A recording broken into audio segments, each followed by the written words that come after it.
ಹಿಂದಿನ ವಿಡಿಯೋನಲ್ಲಿ ಹೇಳಿದ್ದೆ ಮಂತ್ರಾಲಯದಲ್ಲಿ ರಾಯರ ದರ್ಶನದ ನಂತರ ಎಲ್ಲಿ ಹೋಗಿದ್ದೆ ಎಂದು ಈ ವಿಡಿಯೋನಲ್ಲಿ ತೋರಿಸ್ತೀನಿ. ನೋಡಿ, ಹೀಗೆ ಆಟೋನಲ್ಲಿ ಹಿಂದೆ ಕೂತು ಹೋಗಿದೆ. ಒಂದು ಮಜಾ, ಒಂದು ತರಹ ಮಜಾ ಅಲ್ವಾ? ಮಜಾನೇ ಹೌದು.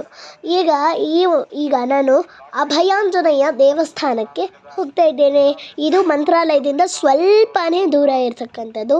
ಇಲ್ಲಿ ನೋಡಿ, ಮಂತ್ರಾಲಯದಲ್ಲಿ ಕೇಳಿಸ್ಬೋದು. ಮಂತ್ರಾಲಯದಲ್ಲಿ ಏನೇನು ಮಾತಾಡ್ತಾ ಇದ್ದಾರೆ ಅನ್ನೋದೆಲ್ಲ ಸ್ಪೀಕರಿಂದ ಕೇಳಿಸ್ತಾ ಇದೆ. ಅಲ್ಲಿ ಸ್ಪೀಕರ್ ಎಲ್ಲ ಇಟ್ಟಿದ್ದಾರೆ. ಅದರಿಂದ ಮಂತ್ರಾಲಯದಲ್ಲಿ ಏನೇನು ಮಾತಾಡ್ತಾ ಇದ್ದಾರೆ ಅಲ್ಲಿ ಮಂತ್ರಾಲಯದ ಪ್ರೋಗ್ರಾಮಲ್ಲಿ ಅಂತ ಹೇಳಿ ಅಲ್ಲಿ ಕೇಳಿಸುತ್ತೆ. ಮತ್ತು ಇದೇ ಅಭಯಾಂಜನೇಯ ಮಹಾದ್ವಾರ, ದೇವಸ್ಥಾನದ ಮಹಾದ್ವಾರ. ಈಗ ದೇವಸ್ಥಾನದ ಒಳಗಡೆ ಬಂದಿದ್ದೀನಿ. ನೋಡಿ, ಎಷ್ಟು ಉದ್ದ ಮತ್ತು ದೊಡ್ಡದೇ ಇರತಕ್ಕಂಥದ್ದು ಈ ಒಂದು ಅಭಯಾಂಜನೇಯ ದೇವಸ್ಥಾನ ಅಂತ ಹೇಳಿ. ಇದು ಒಂದು ಸುಮಾರು 80ರಿಂದ 90 ಅಡಿ ಇರಬಹುದು. ಈ ಒಂದು ಅಭಯಾಂಜನೇಯ ಪ್ರತಿಮೆ ಅಷ್ಟು ಉದ್ದ ಮತ್ತು ದೊಡ್ಡದಿದೆ. ಕತ್ತೆತ್ತಿ ನೋಡಬೇಕು ನಾವು ಆಂಜನೇಯನ ನೋಡಬೇಕು ಅಂತ ಹೇಳಿದ್ರೆ. ಅಷ್ಟು ದೊಡ್ಡದಿದೆ ಇದು. ಇದಾದ ನಂತರ ಈಗ ನಾನು ಪಂಚಮುಖಿ ಆಂಜನೇಯ ದೇವಸ್ಥಾನಕ್ಕೆ ಬಂದಿದ್ದೀನಿ. ಎಲ್ಲ ದೇವಸ್ಥಾನಗಳಲ್ಲೂ ಮಹಿಮೆ ಇರುತ್ತೆ. ಈ ದೇವಸ್ಥಾನದಲ್ಲೂ ಕೂಡ ಮಹಿಮೆ ಇದ್ದೇ ಇರುತ್ತೆ. ಈಗ ಮೆಟ್ಲು ಹತ್ಕೊಂಡು ಹೋಗ್ತಾ ಇದ್ದೀವಿ. ಮೆಟ್ಲು ಹತ್ಕೊಂಡು ಸ್ವಲ್ಪ ಮುಂದೆ ಹೋದ್ರೇ ಇಷ್ಟು ದೂರದಿಂದ ಕ್ಯೂ ಇದೆಯಾ ಅಂದರೆ ತುಂಬ ರಶ್ ಇರುತ್ತೆ ಅನಿಸುತ್ತೆ. ನೋಡ್ತೀನಿ, ನಾನು ನೋಡಿ ಹೇಳ್ತೀನಿ. ಆದರೆ ಮೊಬೈಲ್ ಅಲೋವಿಲ್ಲ ವಿಡಿಯೋ ಮಾಡಲಿಕ್ಕೆ. ಬಂದಾದಮೇಲೆ ಹೇಳ್ತೀನಿ. ನೋಡಿ, ಬಂದಾದಮೇಲೆ ನಾನು ಹೇಗಿದೆ, ದೇವರ ದರ್ಶನ ಹೇಗಾಯಿತು ಅಂತ ಹೇಳ್ತೇನೆ. ತುಂಬ ಅಂದರೆ ತುಂಬ ರಶ್ ಇತ್ತು. ಆದರೆ ತುಂಬ ಚೆನ್ನಾಗಿತ್ತು. ಇದು ಬಂಡೆ ಒಳಗಡೆ ಇರತಕ್ಕಂಥ ದೇವಾಲಯ ಅನ್ನೋದು ಗೊತ್ತಾಯಿತು. ಬಂಡೆ ಒಳಗಡೆ ಇರತಕ್ಕಂಥ ದೇವಾಲಯ ಚೆನ್ನಾಗಾಯಿತು. ದರ್ಶನ ಅಂತೂ ಸ್ವಲ್ಪ ಸ್ಪೆಷಲ್ ದೇವಾಲಯ ಥರ ಇತ್ತು ಬಂಡೆನಲ್ಲಿ. ಇದು ಏನು ಅಂದರೆ ರಾಘವೇಂದ್ರ ಸ್ವಾಮಿ ಅಲ್ಲಿ ತಪಸ್ಸು ಮಾಡ್ತಿದ್ದಂತೆ ಈ ಜಾಗದಲ್ಲಿ. ಆಗ ಆಂಜನೇಯ, ರಾಮ ಮತ್ತು ಸೀತಾ ಸಮೇತ ಬಂದು ಪಂಚಮುಖಿ ಆಂಜನೇಯ ದರ್ಶನ ನೀಡಿದಂತೆ. ಆ ದರ್ಶನ ಅದಾಗೆ ಉದ್ಭವಿಸಿ ಕಲ್ಲಾಯ್ತಂತೆ ಅಲ್ಲೇನೆ. ಬಿಚ್ಚಾಲಿ ಒಂದು ಪವಿತ್ರವಾದಂತಹ ಸ್ಥಳ ಅಂತಲೇ ಹೇಳಬಹುದು. ಬಿಚ್ಚಾಲಿ ಅಪ್ಪಣ್ಣಾಚಾರ್ಯರು ರಾಯರಿಗಿಂತ 2 ವರ್ಷ ಹಿರಿಯರಾಗಿದ್ದರು. ರಾಯರಿಗೆ ಗುರುವಿನ ಸ್ಥಾನವನ್ನು ತುಂಬಿ ಅವರಿಗೆ ಅಡಿಗೆ ಮಾಡಿ ಬಡಿಸುವುದು, ಬಟ್ಟೆ ತೊಳೆಯುವುದು, ಕಾಲು ಒತ್ತೋದು, ಹೀಗೆ ರಾಯರ ಸೇವೆ ಮಾಡುತ್ತಾ ಪ್ರೀತಿ ಪಾತ್ರರಾದ ಶಿಷ್ಯರಾಗಿದ್ದರು ಅಪ್ಪಣ್ಣಾಚಾರ್ಯರು ರಾಯರಿಗೆ. ನೋಡಿ, ಇದು ಕೆಳಗಡೆ ಅಪ್ಪಣ್ಣಾಚಾರ್ಯರ ಒಂದು ವಂಶಸ್ಥರ ವ್ಯಾಸಪರ ಅಂಥೇಳಿ ಏನೋ ಬೋರ್ಡ್ ಹಾಕಿದ್ದಾರೆ. ಮತ್ತು ಅದರ ಪಕ್ಕದಲ್ಲೇ ದೇವಸ್ಥಾನದಲ್ಲಿ ನೀವು ನೋಡ್ಬೋದು ನೀವು ಎಲೆಕ್ಟ್ರಿಕ್ ಥರದ್ದು ಒಂದು ಡ್ರಮ್ಸು, ಘಂಟೆಗಳು ಇದನ್ನೆಲ್ಲ ಇಟ್ಟಿರ್ತಾರೆ. ಈಗ ಏನೋ ಬೋರ್ಡ್ ಹಾಕಿದ್ದಾರೆ. ಜಪದಕಟ್ಟೆ ಭಿಕ್ಷಾಲಯ ಶ್ರೀ ಅಪ್ಪಣ್ಣಾಚಾರ್ಯ ಪ್ರಿಯ ಮಂತ್ರಾಲಯ ಶ್ರೀ ರಾಘವೇಂದ್ರ ತೀರ್ಥ ಗುರುಭ್ಯೋ ನಮಃ ಅಂಥೇಳಿ. ಮತ್ತು ಇದು ಒಂದು ಗುಡಿ, ಒಂದು ದೊಡ್ಡ ಮರದ ಕೆಳಗಡೆ ಇರತಕ್ಕಂತಹ ಒಂದು ಗುಡಿ. ಈ ಒಂದು ಬಿಚ್ಚಾಲಿ ಸ್ಥಳವನ್ನು ಏನಕ್ಕೆ ಪವಿತ್ರ ಅಂತ ಹೇಳ್ತೇವೆ ಅಂತ ಹೇಳಿದ್ರೆ, ಇದು ರಾಯರು ಓಡಾಡಿರ್ತಕ್ಕಂತಹ ಜಾಗ, ರಾಯರು ಕುಳಿತು ಜಪ ತಪಗಳನ್ನು ಮಾಡಿರ್ತಕ್ಕಂತಹ ಜಾಗ ಅಥವಾ ಸ್ಥಳ. ಇದು ಅಂಥ ಪವಿತ್ರವಾದಂತಹ ಸ್ಥಳ ಈ ಒಂದು ಬಿಚ್ಚಾಲಿ. ಆಮೇಲೆ ಈ ಒಂದು ಬಿಚ್ಚಾಲಿಯ ಪೂರ್ತಿಯಾದ ಇದರ ಮಹಿಮೆ, ಈ ಒಂದು ಕಥೆ ಏನು ಅಂತೆಲ್ಲ ಹೇಳಿ ಒಂದು ಪುರೋಹಿತರ ಹತ್ತಿರ ಕೇಳಿ ನಾನು ನಿಮಗೆಲ್ರಿಗೂ ತಿಳಿಸ್ತೇನೆ. ನಾನು ಕೂಡ ತಿಳ್ಕೊತೇನೆ ಅದರ ಮುಖಾಂತರ. ಮತ್ತು ಅಂಥ ಪವಿತ್ರವಾದಂತಹ ಸ್ಥಳಕ್ಕೆ ಬಂದಿದ್ದೇನೆ ಅನ್ನೋದು ನನಗೂ ಒಂದು ಖುಷಿ ಆಗ್ತಾಯಿದೆ. ಮತ್ತು ಇಲ್ಲಿ ತುಂಗಭದ್ರಾ ನದಿ ಎಷ್ಟು ದೊಡ್ಡದಿದೆ ಅಲ್ವಾ ಇದು ನದಿ. ಅಂಥ ಪವಿತ್ರವಾದಂಥ ನದಿ, ಎಲ್ಲೂ ಕಲ್ಮಶ ಕೂಡ ಆಗಿಲ್ಲ. ಇದು ನೋಡಿ, ಇದು ಗುರುರಾಯರ ಜಪದಕಟ್ಟೆ, ಶ್ರೀ ಗುರುರಾಯರ ಜಪದಕಟ್ಟೆ ಅಂತ ಹೇಳಿ ಬರೆದಿದೆ. ಇಲ್ಲೇ ಅವರು ಕೂತ್ಕೊಂಡು ಜಪ ತಪ ಅನುಷ್ಠಾನ ಹೋಮ ಹವನಗಳನ್ನು ಮಾಡ್ತಿದ್ದು ರಾಯರು. ಅಂಥ ಪವಿತ್ರವಾದಂತಹ ಕಟ್ಟೆ ಇದು. ಎಲ್ಲರೂ ಮಂತ್ರಾಲಯದ ಹಳೆ ಹೆಸರು ಮಾಂಚಾಲೆ, ಅವಾಗಿನ ಹೆಸರು ಬಂದು ಮಂತ್ರಾಲಯ ಅಂತ ಆಗಿದೆ. ನೀವೆಲ್ಲ ಪೂಜ್ಯಾಯ ರಾಘವೇಂದ್ರಾಯ ಸತ್ಯ ಧರ್ಮರಥಾಯ ಚ ಮಂತ್ರ ಕೇಳಿದೀರಲ್ವಾ? ಆ ಮಂತ್ರ ಬರೆದಿದ್ದು ಮಹಾನುಭಾವರೇ ಅಪ್ಪಣ್ಣಾಚಾರ ಅವರು ಹುಟ್ಟಿದಂತಹ ಊರು. ಇದೇ ಊರಲ್ಲಿ ರಾಘವೇಂದ್ರ ಸ್ವಾಮಿಗಳವರು ಅವರ ಮಂತ್ರಾಲಯಕ್ಕೆ ಹೋಗಿನ ಮುಂಚೆ 13 ವರ್ಷ ಕಾಲ ಇವರು ಶಿಷ್ಯರಾದ ಅಪ್ಪಣ್ಣಾಚಾರ್ಯವರ ಜೊತೆಗೆ 13 ವರ್ಷ ಕಾಲ ಈ ಕ್ಷೇತ್ರದಲ್ಲಿ ಇದ್ದಿದ್ದು. ಅವರಿಲ್ಲಿ ಇರೋ ಕಾಲದಲ್ಲಿ ನಿಮ್ಗೆ ಎದುರುಗಡೆ ಬೃಂದಾವನ ಕಾಣಿಸ್ತಿದನ ಎಲ್ಲರಿಗೂ. ಇದೇ ಸ್ಥಳದಲ್ಲಿ ಸಾಕ್ಷಾತ್ ಶ್ರೀ ರಾಘವೇಂದ್ರ ಸ್ವಾಮಿಗಳವರು ಒಂದಲ್ಲ ಎರಡಲ್ಲ 13 ವರ್ಷ ಕಾಲ ರಾಯರಲ್ಲಿ ಜಪ ತಪ ಅನುಷ್ಠಾನ ಹೋಮ ಮತ್ತೆ ಹವನಗಳ ಮಾಡಿದಂತಹ ಸ್ಥಳ ಇದು. ರಾಯರು ಜಪ ಮಾಡ್ತಿರುವಂತಹ ತಪಸ್ಸು ಮಾಡ್ತಿರುವಂತಹ ಕಟ್ಟೆ ಇದು. Place of meditation place. Raghavendra ಸ್ವಾಮಿಗಳವರಿಗೆ ಪ್ರತಿನಿತ್ಯನು ಅವರಿಲ್ಲಿ ಊಟ ಮಾಡುವ ಅಂದ್ರೆ ಭೋಜನ ಮಾಡುವ ಸಮಯದಲ್ಲಿ ಅವರಿಗೆ ತುಂಬಾ ಇಷ್ಟವಾದ ಅವರ ಫೇವ್ರೇಟ್ ಪದಾರ್ಥ ಬಂದು ಕಡ್ಲಿ ಬೇಳೆ ಚಟ್ನಿ ಮತ್ತೆ ಮಸ್ತಿ ಕಡುಬು ಅಂತ ಬರ್ತದೆ. ಮಸ್ತಿ ಕಡುಬು ಅಂದ್ರೆ ನೀವು ಗಣೇಶ ಚತುರ್ಥಿ ಬಂದಾಗ ದೇವರ ನೈವೇದ್ಯಕ್ಕೆ ಊರಣದ ಕಡುಬು ಅಂತ ಮಾಡ್ತೀರಿ. ಅದು ರಾಯರಿಗೆ ತುಂಬಾ ಇಷ್ಟವಾದ ಪದಾರ್ಥ. ಇವಾಗೂ ನೀವು ನೋಡಬಹುದು ರಾಘವೇಂದ್ರ ಸ್ವಾಮಿಗಳವರಿಗೆ ಬಳಸ್ತಿರುವಂತಹ ಗ್ರೇನಿಂಗ್ ಸ್ಟೋನ್ ಅಂದ್ರೆ ಒರಳ ಕಲ್ಲು ರುಬ್ಬಗುಂಡು ಇವಾಗೂ ಇದೆ. ಅಲ್ಲಿ ಮೇಲೆಗಡೆ ಬರೆದಿರ್ತಾರೆ ರಾಯರಿಗೆ ಬಳಸ್ತಿರುವಂತಹ ಒರಳ ಕಲ್ಲಂತ ಹೋಗ್ತಾ ನೋಡ್ಕೊಂಡು ಹೋಗಿ. ರಾಘವೇಂದ್ರ ಸ್ವಾಮಿಗಳವರು ಇಲ್ಲಿಂದ ಅವರ ಮಂತ್ರಾಲಯಕ್ಕೆ ಅವರು ಬೃಂದಾವನ ಪ್ರವೇಶ ಆಗ್ಲಿಕ್ಕೆ ಹೋಗ್ಬಿಡ್ತಾರೆ. ಅಪ್ಪಣ್ಣಾಚಾರ್ಯಗೆ ಗೊತ್ತಾಗ್ಲಾರ್ದ. ಅವರಿಗೆ ಗೊತ್ತಾದ ಮೇಲೆ ಇಲ್ಲ ನಾವು ಹೇಗೋ ಒಂದು ಮಾಡಿ ರಾಘವೇಂದ್ರ ಸ್ವಾಮಿಗಳವರ ಬೃಂದಾವನ ಆಗ್ಬಾರ್ದು, ಅಡ್ಡಿ ಹಾಕಬೇಕು ಅಂತ ಬಹುಶಃ ನೀವೆಲ್ಲ ಟಿವಿಸ್ ಅಲ್ಲಿ ನೋಡಿರ್ಬೋದು ಅನ್ಕೊಂತೀನಿ. ಅವರಿಗೆ ಬಿಚ್ಚಾಲಿಂತ ಮಂತ್ರಾಲಯಕ್ಕೆ ಹೋಗ್ಬೇಕಾದ್ರೆ ಅವರಿಗೆ ತುಂಗಾಭದ್ರಾ ನದಿನೇ ಮಂತ್ರಾಲಯ ತನಕ ದಾರಿ ಕೊಟ್ಟು ಕರ್ಕೊಂಡು ಹೋಗಿದಂತಹ ನದಿ. ಆ ನದಿ ಇದೇ ತುಂಗಾಭದ್ರಾ ನದಿ. ಇಲ್ಲಿಂತ ಮಂತ್ರಾಲಯ ತನಕ ಇದೇ ನದಿ ಅವರಿಗೆ ದಾರಿ ಕೊಟ್ಟು ಕರ್ಕೊಂಡು ಹೋಗ್ತದೆ. ಅವಾಗಿನ ಕಾಲದಲ್ಲಿ ಇಲ್ಲಿಂತ ಮಂತ್ರಾಲಯಕ್ಕೆ ಹೋಗ್ಬೇಕಂದ್ರೆ ಬಸ್ ಇಲ್ಲ, ಗಾಡಿ ಇಲ್ಲ. ಅವ್ರು ಏನ್ ಮಾಡ್ತಾರೆ ಅಂದ್ರೆ ಇಂಥ ವಸ್ತ್ರವನ್ನು ನದಿಯಲ್ಲಿ ಹಾಕಿ ರಾಯರನ್ನ ಪ್ರಾರ್ಥನೆ ಮಾಡ್ಕೊಂಡು ಕಣ್ಣೀರು ಹಾಕೊಂಡು ರಾಘವೇಂದ್ರ ಸ್ವಾಮಿಗಳವರ ಹೆಸರು ಮೇಲಿನ ಮಂತ್ರ ಮಾಡಿಬಿಡ್ತಾರೆ. ಪೆನ್ ಇಲ್ಲದನೆ ಪೇಪರ್ ಇಲ್ಲದನೆ ಅದೇ ಮಂತ್ರನೇ ಈ ಶ್ರೀಪೂರ್ಣ ಬೋಧ ಗುರುತೀರ್ಥ ಪಯೋದ್ಯಪಾರ ಈ ಪೂಜ್ಯಾಯ ರಾಘವೇಂದ್ರಾಯ ಮಂತ್ರ.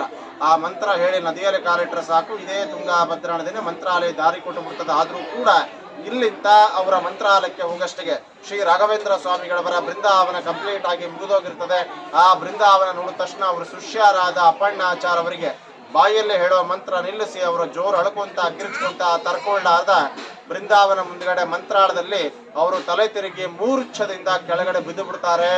ಅವರ ಬಿದ್ದು ತಕ್ಷಣನೇ ಬೃಂದಾವನ ವೈಬ್ರೇಷನ್ ಆಗಿ ಬೃಂದಾವನ ಒಳಗಿಂತಾನೆ ಒಂದು ವಾಯ್ಸ್ ಬರ್ತದೆ, ಸಾಕ್ಷಿ ಅಯಾ ಸ್ತೋತ್ರೈಹಿ ಅಂತ ಹೇಳಿ. ಬೃಂದಾವನ ಒಳಗಿಂದ ರಾಘವೇಂದ್ರ ಸ್ವಾಮಿಗಳವರು ಹೇಳ್ತಾರೆ, ಅಪ್ಪಣ್ಣ ನೀನು ಈ ವಯಸ್ಸಲ್ಲಿ ನನಗೋಸ್ಕರವಾಗಿ ಮಂತ್ರಾಲಯ ತನಕ ಬರಬೇಡ. ನಾನು ನಿನ್ನ ಜೊತೆಗೆ ನಿಮ್ಮ ಊರಲ್ಲಿ ಬಿಚ್ಚಾಲಿಯಲ್ಲಿ ಇರಬೇಕಾದ್ರೆ ಅರ್ಲಿ ಮರದ ಕೆಳಗಡೆ ನಾನು ಜಪ ಮಾಡ್ತಿರುವಂತ ಕಟ್ಟೆ ಇದೆ. ಆ ಕಟ್ಟೆ ಮಧ್ಯದಲ್ಲಿ ನೀನು ಪ್ರಥಮ ಏಕಶಿಲಾ ಬೃಂದಾವನ. ಏಕಶಿಲಾ ಅಂದ್ರೆ ಒಂದೇ ಶಿಲೆಯಲ್ಲಿ ಬೃಂದಾವನ ಕಟ್ಟು, ನಾನೇ ಬಂದು ನಿಂಗೆ ಅಲ್ಲೇ ದರ್ಶನ ಕೊಡ್ತೀನಿ ಅಂತ ರಾಘವೇಂದ್ರ ಸ್ವಾಮಿಗಳವರು ಹೇಳಿದಾಗ ಅವರು ಅದೇ ದುಃಖದಲ್ಲಿ ಬಂದು ರಾಘವೇಂದ್ರ ಸ್ವಾಮಿಗಳವರ ತಪಸ್ಸು ಮಾಡ್ತಿರುವಂತ ಕಟ್ಟೆ ಮೇಲೆ ಒಂದೇ ಶಿಲೆಯಲ್ಲಿ ಬೃಂದಾವನ ಕಟ್ಟಿದ್ರು, ಸ್ಥಾಪನೆ ಮಾಡಿದ್ರು. ರಾಘವೇಂದ್ರ ಸ್ವಾಮಿಗಳವರ ಅಪ್ಪಣ್ಣಾಚಾರ ಅವರಿಗೆ ಇಲ್ಲಿ ಮಾತು ಕೊಟ್ಟ ಹಾಗೆ ಜ್ಯೋತಿ ರೂಪದಿಂದ ಇಲ್ಲಿ ದರ್ಶನ ಕೊಟ್ಟಿರುವಂತಹ ಬೃಂದಾವನ ಚೆನ್ನಾಗಿ ಗಮನಿಸಿ ನೋಡಿ.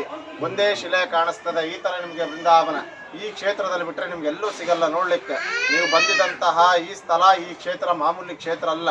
ಇವಾಗೂ ಸಹ ಬೆಳಿಗ್ಗೆ ಮುಂಜಾನೆ 4 ಮತ್ತೆ 4:15 ಸುಮಾರು ರಾಘವೇಂದ್ರ ಸ್ವಾಮಿಗಳವರು ಮತ್ತೆ ಅಪ್ಪಣ್ಣಾಚಾರ್ ಅವರು ಬಂದು ಇವಾಗೂ ಅವರು ಸ್ನಾನ ಮಾಡಿ ಹೋಗ್ತಿರುವಂತ ಪ್ರತೀತಿ ಇದೆ. ಕೆಲವೊಮ್ಮೆ ಅವರ ಕಾಲ ಜಿಗಡು ಬಿದ್ದಿರ್ತವೆ. ಇವಾಗ ಇರೋರು ಬಂದ ಅಪ್ಪಣ್ಣಾಚಾರ್ ಅವರ 6th ಜನರೇಷನ್ ಅಂತ ಕರೆಯೋದು. 6th ಅಂದ್ರೆ 6ನೇ ಜನರೇಷನ್ ಅಂತ. ಈ ಮಠ ಎಲ್ಲ ನೋಡ್ಕೊಂಬದೆಲ್ಲ ಅವರೇ.